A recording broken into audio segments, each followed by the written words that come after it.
The sun beat down on the cracked earth of Zarephath, a town worn thin by drought and despair, where even hope felt like a luxury no one could afford.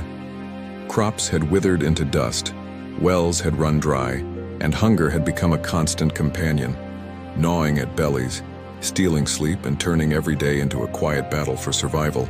Among the most desperate was a widow, nameless in the pages of history but unforgettable in faith.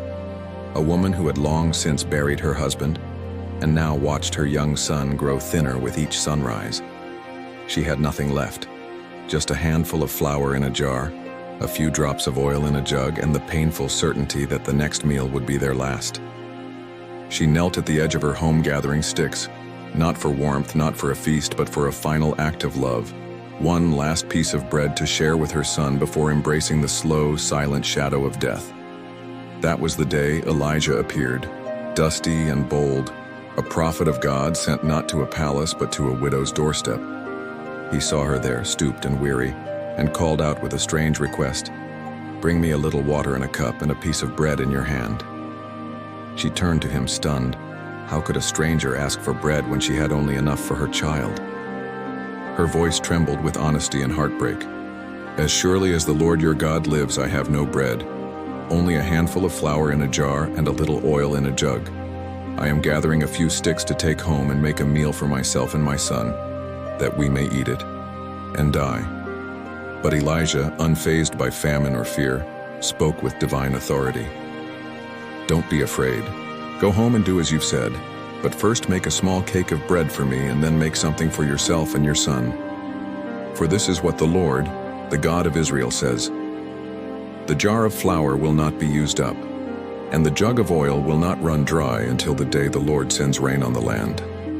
It was a test of trust, a crossroads moment where logic said no but faith whispered maybe.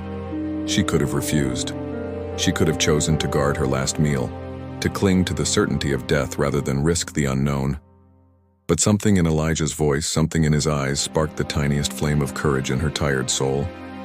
And so with trembling hands she obeyed. She took the flour, the last of it. She poured the oil, the last of it. She made the bread and handed it to the prophet, watching her future leave her fingers.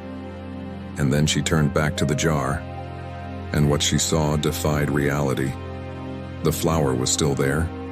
The oil hadn't run out.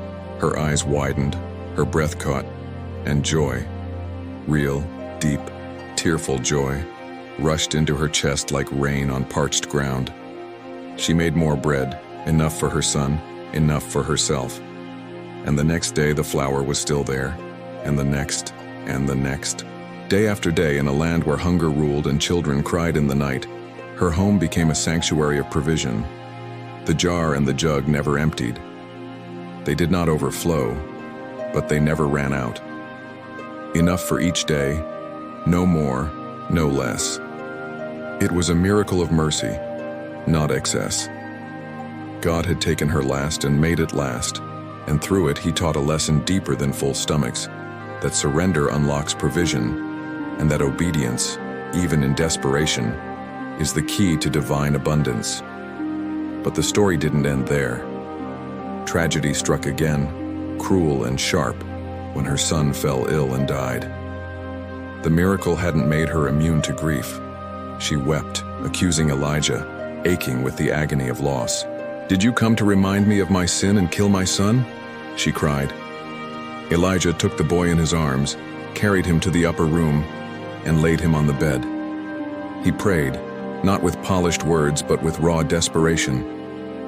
"O Lord my God, let this boy's life return to him," he pleaded. 3 times he stretched himself out over the child, and 3 times he cried to heaven, and God heard. Breath returned. Life surged. The boy opened his eyes. Elijah carried him down the stairs and placed him in his mother's arms. And she, once a woman on the edge of death, now stood holding resurrection.